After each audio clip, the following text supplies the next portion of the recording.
هذا يا جماعة الخير رجل تركي، هذه القصة قبل سنوات، يحب السياحة في بلده، فأراد أنه يروح لقرية معروفة، هذه القرية بالطبيعة ومعروفة بأشياء متميزة فيها. فعلا راح وصل للقرية هذه، وأول ما وصل للقرية هذه وشاف له سكن ممتاز استأجر له تاكسي، وكان صاحب التاكسي رجل طيب جدا وحبيب، فقال له خذني أتفرج على القرية.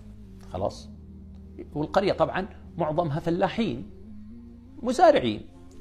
يقول فراح يتمشى في القرية، فبينما هم يتمشون في القرية شاف بيت من دور واحد فخم جدا ومتجمع عنده ناس كبار وصغار ونساء متجمعين عند البيت ذا.